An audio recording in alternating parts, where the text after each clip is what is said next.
بالله من شرور أنفسنا ومن سيئات أعمالنا من يهده الله فلا مضل له ومن يضلل فلا هادي له ونشهد أن لا إله إلا الله وحده لا شريك له ونشهد أن سيدنا وسندنا وحبيبنا وحبيب ربنا نبينا وشفيعنا وطبيبنا وطبيب قلوبنا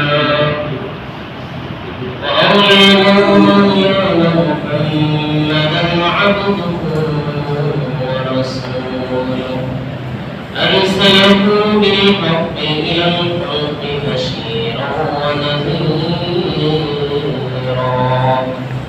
وداعيا إلى الله بإذنه وسراجا وقمرا منيرا أما بعد فأعوذ بالله من الشيطان الرجيم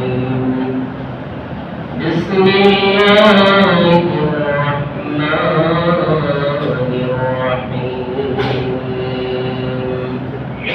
عليها ملائكة غلاظ شداد لا يعصون الله ما أمرهم ويفعلون ما يؤمرون وقال النبي صلى الله عليه وسلم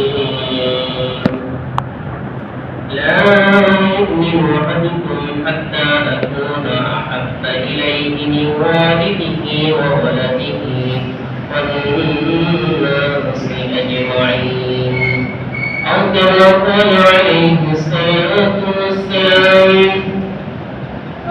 صدق الله المولى العظيم وصدق رسوله النبي الكريم ونحن على ذلك لمن الشاهدين والشاكرين والحمد لله رب العالمين يا رب صل وسلم دائما أبدا وعلى حبيبك خير خلقه محمد المصطفى فرجنا مختار جبرائيل مختار فرجنا مختار بدليل بلغ العلا بكماله كشف الدجى بجماله حسنت جميع خصاله صلوا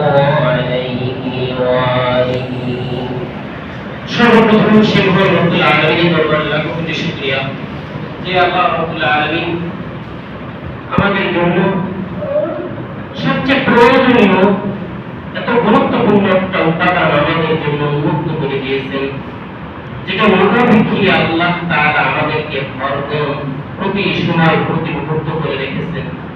এই নিয়ামতটা আমাদের সবসময় চারিপাশে, কিন্তু আমরা কখনো এই সময় চিন্তাও করি না।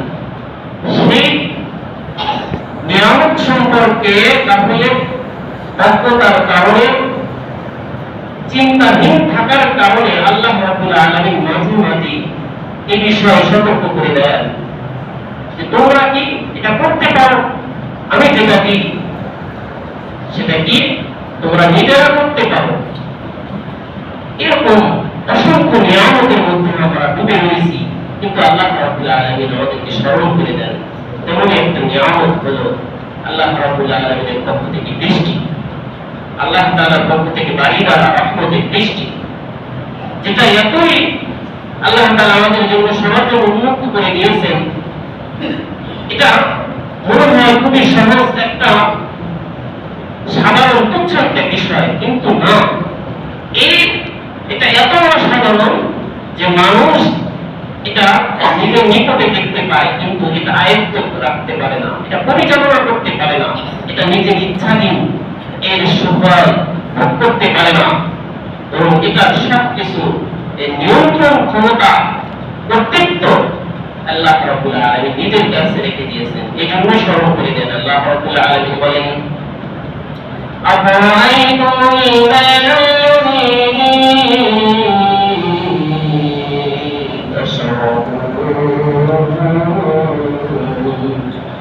তোমরা যে পানি পান করো সেই সম্পর্কে তোমরা চিন্তা করে দেখেছো, ভেবে দেখেছো যে পানিটা কোথা থেকে কিভাবে আসতেছে, এই পানির মালিককে, এটা কে নিয়ন্ত্রণ করে? আল্লাহ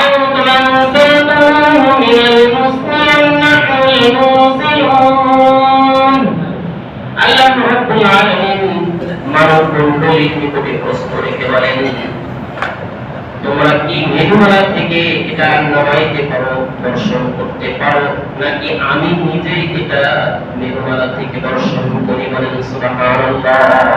এই মেঘ পাহাড়ের চূড়ায় উঠলে এই মেঘমালা থেকে আমি চাইলে বৃষ্টি বর্ষণ করতে পারবো না, কিন্তু আল্লাহ রাব্বুল আলামিন সেটা আমাদের জন্য দর্শন করে দেন। لو نشاء جعلناه أجاجا فلولا تشكرون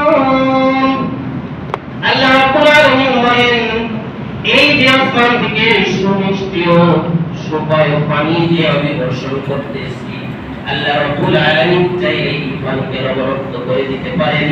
মহান আল্লাহ তাআলা একা ক্ষমতাশীল। আপনি যে দেখেন পৃথিবীর মধ্যে সবচেয়ে বেশি সারা পৃথিবীর 4/3 জলরাশি, এই জলরাশি হলো পৃথিবীর মধ্যে সবচেয়ে বড় বড় মহাসাগর। এক একটা মহাসাগরের পানিও কিন্তু পান করা যায় না। মাসকে মাস এই পানির মধ্যে সফর করে নাবিকরা এর মধ্যে থাকে, কিন্তু ওই তাদের নিকটে সুপায় যে মিষ্টি পানিটা যেটা তাদের নিকটে সংরক্ষণ করে রেখেছে, এটা যখন শেষ হয়ে যায় চাইলেও সেই পানি থেকে পান করতে পারে না। আজ থেকে 1000 বছর আগে আটলান্টিক মহাসাগরের তলদেশে যখন টাইটানিকের ধ্বংসাবশেষ দেখার জন্য পৃথিবীর ধনীগণ যখন এমন ডুবোজাহাজের মাধ্যমে গিয়েছিল, পৃথিবীর সাথে সংযোগ বিচ্ছিন্ন হয়ে গিয়েছিল, তাদের নিকটে যা কিছু ছিল এত কিছু থাকার পরেও সেই পানি পান করতে পারে না, সেখানে তারা বিস্ফোরিত হয়ে মারা গেছে। দুনিয়াতে কত সম্পদ রেখে গেছে, পানির মধ্যে থেকেও পানি পান করতে পারে নাই। আল্লাহ রাব্বুল আলামিন সেটাই বলেন আমি যদি চাই এই পানিকে অবরুদ্ধ করে দিতে পারি, তা সত্ত্বেও কি ফালাউলা তাশকুরুন, তোমরা শুকরিয়া আদায় করবে না?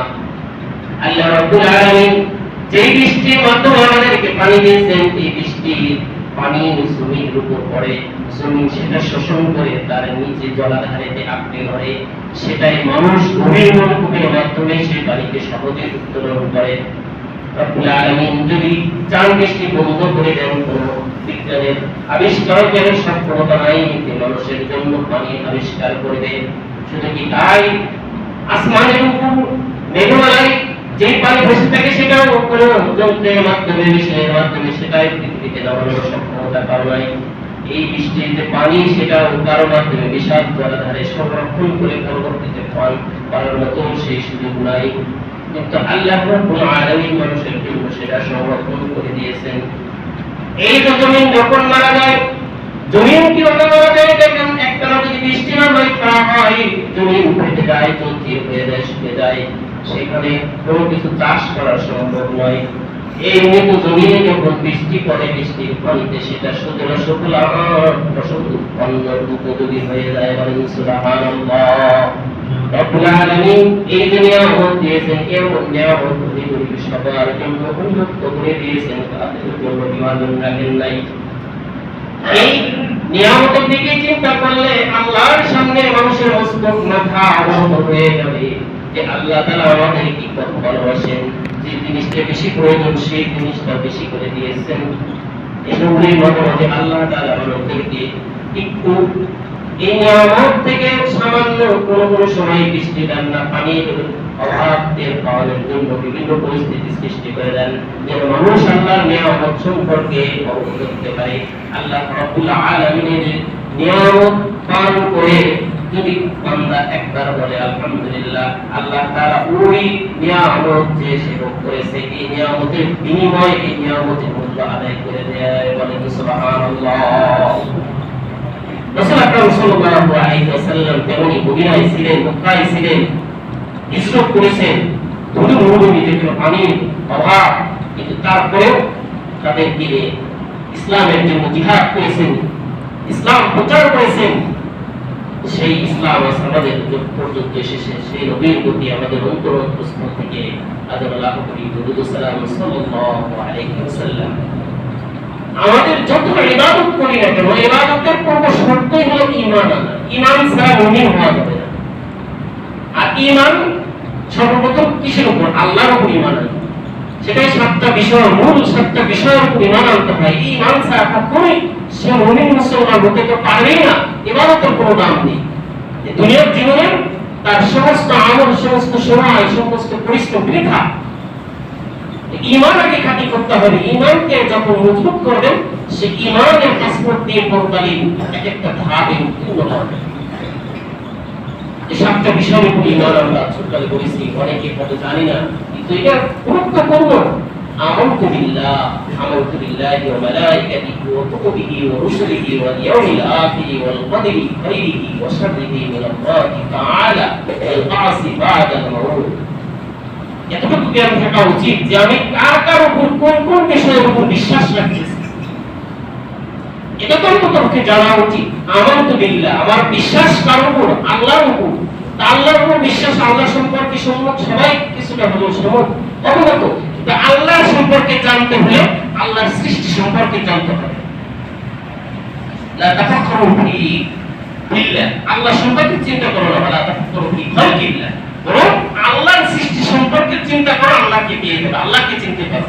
তাহলে আল্লাহর উপর বিশ্বাস রাখার মধ্যে দ্বিতীয় কার উপর ঈমান আনতে হবে?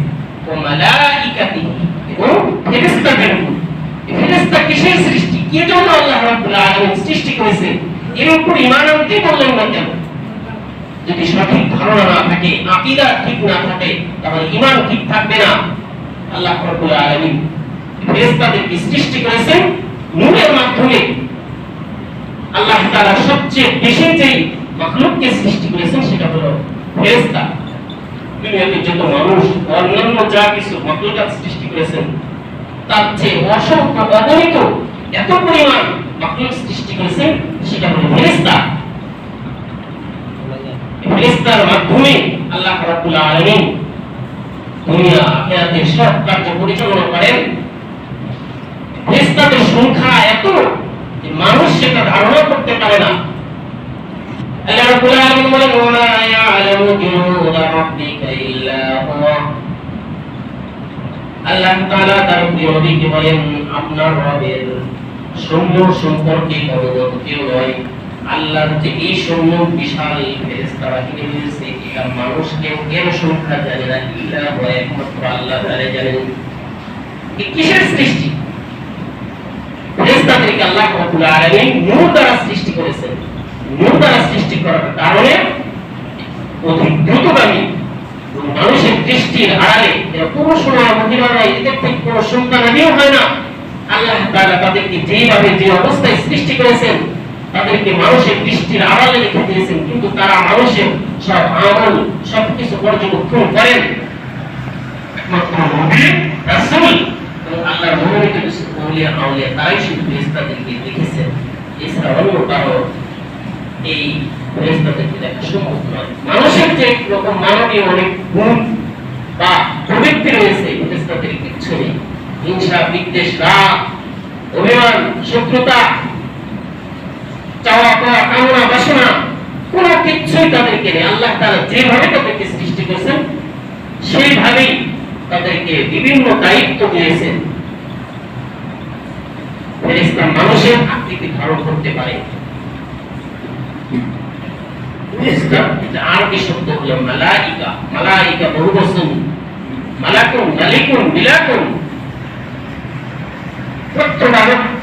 দায়িত্বপ্রাপ্ত নিয়োজিত ফেরেশতাগণ, যেটা পরিভাষিক বলা হয় জিসমুন নূরানিয়্যুন মুস্তাকাম বিআশকালিন মুখতালিফাতিন লা ইয়াসুনাল্লাহা মা আমারুহু ওয়া ইয়াফআলুনা মা ইউমারুন।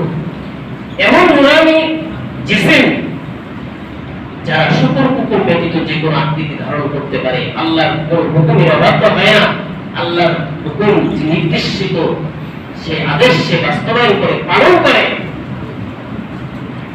দুনিয়া আখিরাতের এক একটা ধাপ, এক একটা প্রয়োজন, এক একটা কাজে আল্লাহ তাআলা তাদেরকে নিয়োজিত রেখেছেন। দুনিয়াতে আল্লাহ তাআলা তাদেরকে প্রেরণ করেছেন, তাদের মাধ্যমে আল্লাহ কালাম পৌঁছায় দিয়েছেন, আসমানি এক একটা কিতাব নাযিল করেছেন, পৃথিবীবাসীর জন্য সুসংবাদ দুঃসংবাদ নিয়ে এসেছেন, আযাব গজব ফেরেশতাদের মাধ্যমে। যিনি বাবা হযরত ইব্রাহিম আলাইহিস সালামের একটু সুসংবাদ নিয়ে এসেছেন ফেরেশতাগণ, তিনি হলেন লূত আলাইহিস সালামের জন্য, তার কওমের জন্য গজবের দুঃসংবাদ নিয়ে এসেছেন। পৃথিবীবাসীর জন্য সুসংবাদ নিয়ে রহমত নিয়ে নাযিল হন আল্লাহ তাআলার নির্দেশে। تنزل الملائكة والروح فيها بإذن ربهم من كل أمر تنزل الملائكة والروح সমস্ত ফেরেশতা রূহুল আমিন জিবরাইল আলাইহিস সালাম আল্লাহ তাআলার নির্দেশে আল্লাহ তাআলার হুকুম আহকাম নিয়ে দুনিয়াতে আগমন করেন। ফেরেশতাদের এক একজনের এক এক কাজ। এই ফেরেশতাদেরকে আল্লাহ তাআলা কিছু ফেরেশতাদেরকে নিয়োজিত করেছেন মানুষের রূহ এবং অন্যান্য প্রাণীর রূহকে কবজ করার জন্য।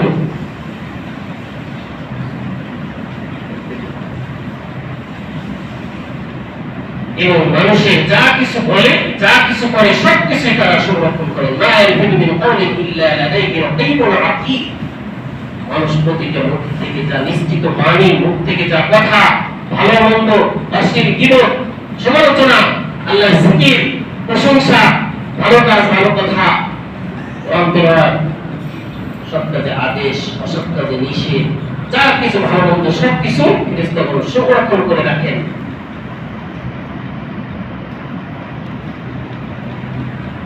তারাও সবসময় আল্লাহ প্রশংসায় নিয়োজিত। নাহনু নুসাব্বিহু বিহামদিকা ওয়া নুকাদ্দিসু লাক। ফেরেশতাগণ বললেন যে আমরা তো আপনার সবসময় প্রশংসা করতেছি, তাসবিহ গুণগান গাইতেছি, তারপরে আপনি মানুষদেরকে সৃষ্টি করবেন। যে মানুষদেরকে আল্লাহ সৃষ্টি করলেন, সে মানুষদেরকে তাদের সব কিছু যাবতীয় কিছু দেখার জন্য আল্লাহ তাআলা ফেরেশতা নিয়োজিত করলেন। وإن عليكم لحافظين كراما كاتبين يعلمون ما تفعلون। আল্লাহ রাব্বুল আলামিন মানুষদেরকে দুনিয়াতে পাঠাইলেন, ফেরেশতাদেরকে বললেন যে এই মানুষদেরকে পাঠাইলাম এরা ভালো মন্দ যা কিছু করবে এটার হিসাব দেওয়ার জন্য, লেখনের জন্য, এদের সমস্ত আমল লিপিবদ্ধ করার জন্য আল্লাহ তাআলা ফেরেশতাদেরকে নিযুক্ত করলেন। সেটা ভালো হোক বা মন্দ হোক, ভালো হলে সেটা পুরস্কার পাবে, মন্দ হলে সেটা প্রতিফল সে পাবে। আর যখন ভালো কাজ করবে তাদের সম্পর্কে আল্লাহ রাব্বুল আলামিন বলেন লা ইয়াহসুরুহুমুল কাসাউ ইয়াকবারু ওয়া তাতারাক্কাহুমুল মালাইকা হাযা ইয়াওমুকুল্লাযী কুনতুম তুআদুন। লা ইয়াহসুরুহুল কাসাউল আকবার, সে মহান হিসাবের দিন, যে হিসাবের দিন সবাই এমনকি ভূমিগুলো পর্যন্ত চিন্তিত থাকবে, পেরেশানি থাকবে, ভীতসন্ত্রস্ত কঠিনতম দিনে লা ইয়াহসুরুহুল কাসাউল আকবার ওয়া তাতালাক্কাহুমুল মালাইকা। যারা নেক কাজ করবে, সৎ কাজ করেছে, তাদের কাছে ফেরেশতাগণ আসবে, সম্বর্ধনা জানাবে, তাদেরকে সান্ত্বনা দিবে এবং তাদেরকে সুসংবাদ দিবে। হাদা ইয়াওমুকুল্লাযী কুনতুম তুআদুন। আজকে এই দিন সম্পর্কে পূর্বে প্রতিশ্রুতি দেওয়া হয়েছিল।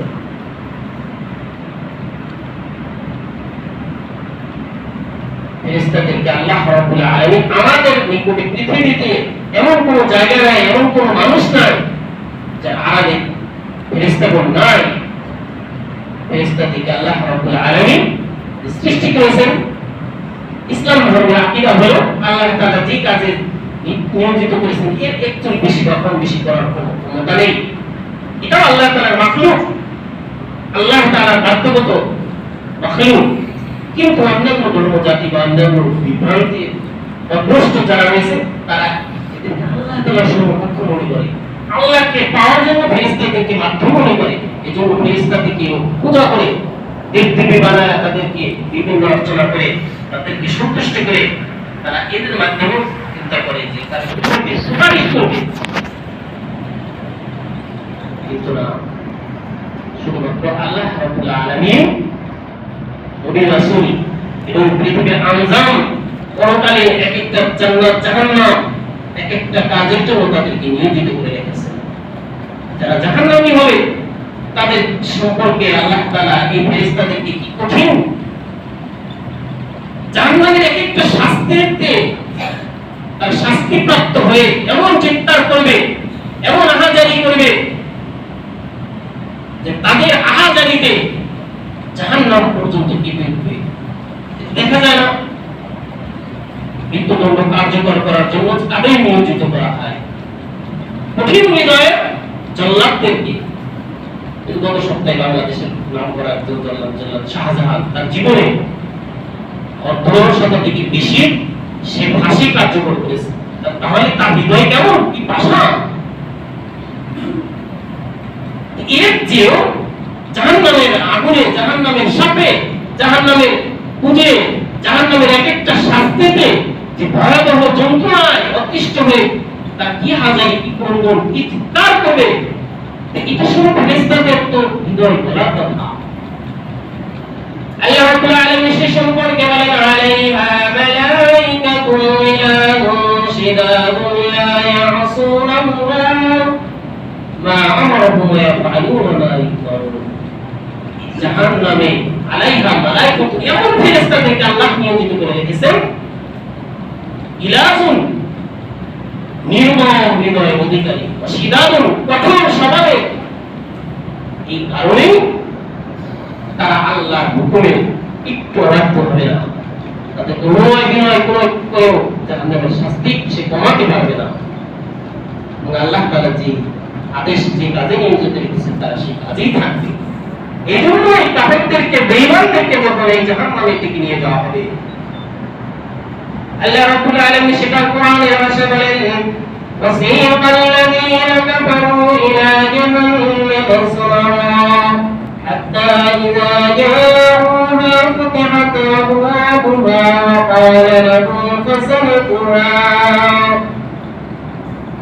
وَسِيقَ الَّذِينَ كَفَرُوا إِلَى جَهَنَّمَ, কাফেরদেরকে দলে দলে হাঁকিয়ে নেওয়া হবে জাহান্নামের দিকে। দেখেন না, কিছু কিছু পালের পশু রাখাল তাদেরকে ইটায় লাঠি দিয়ে হাঁকাইয়ে দেওয়া যায়, যাইতে চায় না। কাফেরদেরকে তাদেরকে নিয়োজিত ফেরেশতাগণ হাঁকিয়ে নিয়ে যাবে। হাত্তা ইযা জাউহা ফুতিহাত আবওয়াবুহা, তারা যখন সেই জাহান্নামের নিকটে পৌঁছবে, জাহান্নামের দরজা খোলা অবস্থায় পাবে। وقال لهم خزنتها, এই তার পক্ষে নিয়োজিত ফেরেশতাগণ তাদেরকে বলবে, আলাম ইয়াতিকুম রাসূলুম মিনকুম ইয়াতলুনা আলাইকুম আয়াতি রাব্বিকুম, তোমাদের নিকট কি তোমাদের মধ্যে থেকে কোন রাসূল আসে না যে তোমাদের রবের আয়াত নিদর্শন তেলাওয়াত করে নাই? ওয়া ইউযিরুনাকুম লিকাআ ইয়াউমিকুম হাযা, আজকের এই দিন সম্পর্কে কি তোমাদেরকে কি সতর্ক করে নাই? ক্বালু বালা, তারা স্বীকার করবে, হ্যাঁ, ওয়ালাকিন হাক্কাত কালিমাতুল আযাবি আলাল কাফিরিন, কিন্তু আল্লাহ তাআলার যে আযাব তাদের উপর বাস্তবায়ন হবে। এটা আল্লাহ তাআলার পক্ষ থেকে তাদের যে আযাব সেটা তাদের উপর নির্ধারিত হয়ে গেছে। যারা ঈমান, মুমিন এবং ঈমান এবং ইসলামের উপর আল্লাহ এবং রাসূলের মহব্বতে এবং পরকালীন ভয়ে, পরকালীন শাস্তির কথা সতর্ক হয়ে যখন আমল করেছে, সে মুমিন হিসাবে যখন পরকালীন পথে পথিক হবে, তাদের সম্পর্কেও তো আল্লাহ রাব্বুল আলামিন সুসংবাদ দিয়েছেন। وَسِيقَ الَّذِينَ اتَّقَوْا رَبَّهُمْ إِلَى الْجَنَّةِ زُمَرًا حَتَّى إِذَا جَاءُوهَا فُتِحَتْ أَبْوَابُهَا وَقَالَ لَهُمْ خَزَنَتُهَا সালামুন আলাইকুম তিবতুম ফাদখুলুহা খালিদিন। যারা মুত্তাকি, আল্লাহকে ভয় করেছে, তাদের রবকে ভয় করেছে, তাদেরকে ইলাল জান্নাতি সুমারা, তাদেরকে সম্মানে সংবর্ধনার সহিত তাদেরকে সম্মানের সহিত জান্নাতে নিয়ে যাওয়া হবে এবং তারা সেখানে জান্নাতের দরজা খোলা অবস্থায় সেখানে উপস্থিত হবে। وقال لهم خزنتها, জান্নাতের দ্বাররক্ষীগণ তাদেরকে বলবেন সালাম, আপনাদের জন্য শান্তি, স্বাগত, সাদর সম্ভাষণ, কিন্তু সুখী হও, আনন্দিত হও। এই যে জান্নাতে প্রবেশ করবে, চিরস্থায়ীভাবে প্রবেশ করবে। এটা কারা? যারা দুনিয়াতে রবকে, মালিক আল্লাহকে রব হিসেবে স্বীকার করেছে, প্রভু হিসেবে আল্লাহকে মেনে নিয়েছে, আল্লাহর হুকুম, খরচ বিধান, ওয়াজিব বিধান, রাসূলের আদর্শকে আঁকড়ে ধরেছে, তাদের জন্যই দিনের উপর অটল থেকেছে। অটল থাকার ক্ষেত্রে অনেক বাধা বিপত্তি আসবে, শয়তানের কুমন্ত্রণা আসবে, যে কোনো পরিবেশ পরিস্থিতি উপেক্ষা করে আল্লাহর বিধানের উপর, রাসূলের আদর্শের উপর, দ্বীন ইসলামের উপর, প্রত্যেকটা হুকুম আহকামের উপর, খরচ আল্লাহ তাআলার নির্দেশিত বিষয় সে পালন করেছে এবং হারাম, মাকরুহ এবং নিষিদ্ধ বিষয় থেকে সে বেঁচে থেকেছে, বর্জন করেছে। তাদের সম্পর্কে আল্লাহ রাব্বুল আলামিন বলেন, ইন্নাল্লাযীনা ক্বালু রাব্বুনা আল্লাহ, যারা বলে আমার রব, আমার মালিক, আমার পালনকর্তা একমাত্র আল্লাহ, সুন্নাস্তাকামু, শুধু বলে খেলতো না, অনেকে নামে মুসলমান না, এটা না, বরং সে কাজে মুসলমান, কর্মে, মুখে, জবানে, অন্তরে, প্রত্যেকটা অঙ্গ প্রত্যঙ্গের মাধ্যমে তার ইসলামের উপর যে রয়েছে সেটা প্রকাশিত হয়। এটার উপর অটল থেকেছে, সুন্নাস্তাকামু, এর উপর অটল থেকেছে। তাতানাজ্জালু আলাইহিমুল মালায়েকা, তাদের নিকটে মৃত্যুর সময় তাদের নিকটে ফেরেশতা আসবে। মৃত্যুর সময় কত ভয়ানক কঠিন অবস্থা। দুনিয়া থেকে সামান্য সময় ছুটি শেষে যখন কর্মস্থলে ফিরে সেবা বিদেশি কোনটা কত খারাপ থেকে আত্মীয় স্বজন আপনজন থেকে বিদায় নিতে চায় না, আর পরকালে সেখান থেকে ফিরে আসা আর কোনো সম্ভাবনা নয়। দুনিয়ার সব স্বপ্ন, সব সম্পদ দুনিয়াতে রেখে যাচ্ছে। এই কঠিন সময় তাতানাজ্জালু আলাইহিমুল মালায়েকা, তাদের নিকটে রহমতের ফেরেশতা আগমন করবে।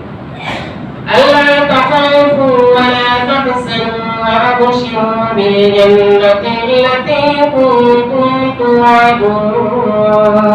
তারা এসে বলবে আল্লাহ তাখাফু, তোমরা ভীত সন্ত্রস্ত হও না, ওয়া লা তাহজানু, চিন্তিত হও না, পরকালে কি হবে এই চিন্তা তুমি করো না। ওয়া আবশিরু বিল জান্নাহ, পরকালে তোমাদের জন্য নিয়ামত রয়েছে, জান্নাতের সুসংবাদ গ্রহণ করো। সুবহানাল্লাহ, যে জান্নাতের প্রতিশ্রুতি দেওয়া হয়েছিল, নাহনু আউলিয়াউকুম ফিল হায়াতিদ দুনিয়া ওয়া ফিল আখিরাহ, আমরা তো তোমাদের দুনিয়াতে জন্য বন্ধু ছিলাম, পরকালে তোমাদের বন্ধু। রব্বুল আলামিন সেই সমস্ত ফেরেশতাদের আন্ডারে আমাদেরকে আবদ্ধ রেখেছেন, এর থেকে বের হওয়ার কোনো সুযোগ নেই। আল্লাযী বুকিরা বিকুম, কিছু ফেরেশতাদেরকে আল্লাহ তাআলা ইয়াতাফাকুম মালাকুল মাউত নিয়োজিত রেখেছেন, মালাকুল মাউত মৃত্যুর জন্য নিয়োজিত রেখেছেন। আল্লাহ রাব্বুল আলামিন এই সমস্ত সৃষ্টির মধ্যে চারজন এমন ফেরেশতা, হযরত জিবরাইল আলাইহিস সালাম তিনি সর্বশ্রেষ্ঠ ফেরেশতা, যার মাধ্যমে কোরআন নাযিল হয়েছে, রাসূল আকরাম সাল্লাল্লাহু আলাইহি ওয়াসাল্লামের নিকটে আগমন করেছেন, রাসূল সাল্লাল্লাহু আলাইহি ওয়াসাল্লামের উপর কোরআন নাযিল করেছেন এবং রাসূল সাল্লাল্লাহু আলাইহি ওয়াসাল্লামকে সাথে নিয়ে মিরাজে গেছেন। মিরাজের সময় তার সামনে প্রকাশিত হয়েছিলেন জিবরাইল আলাইহিস সালাম পবিত্র কারণ নিকটে আসেন না। এজন্য মানুষের চিন্তা করা উচিত সবসময় উপেক্ষা থাকা, যে এই অবস্থায় মৃত্যু হলে তাহলে রহমতের ফেরেশতা আসবেন না। সেটা রাসূল আকরাম সাল্লাল্লাহু আলাইহি ওয়াসাল্লাম বলে যে আমি এটা প্রশ্ন করি না যে মানুষ অপবিত্র অবস্থায় মারা যাবে, কেননা তার নিকটের সময় রহমতের ফেরেশতা আসে। ফেরেশতা এমন সৃষ্টি চাইলে মানুষ দেখতে পারে না। হযরত হামজা রাদিয়াল্লাহু তাআলা আনহু আল্লাহ রাসূল সাল্লাল্লাহু আলাইহি ওয়াসাল্লাম চাচা তিনি আবদার করলেন, ভাতিজা আমার বড় সাপ জিবরাইলকে দেখুন। তিনি বললেন আপনি দেখতে পারবেন না। তিনি জোরাজোরি করলেন, তোর কাছে চক্ষু বন্ধ করুন, অপেক্ষা করুন। আল্লাহ রাসূল সাল্লাল্লাহু আলাইহি ওয়াসাল্লাম বললেন যে অপেক্ষা করুন, বলার সাথে সাথে চোখ খুলবেন। আল্লাহ তাআলা হযরত নবীজির চাওয়া পাওয়াতে হযরত জিবরাইল আলাইহিস সালাম কাবা শরীফের পাশে কাষ্ঠখণ্ডে আগমন করলেন।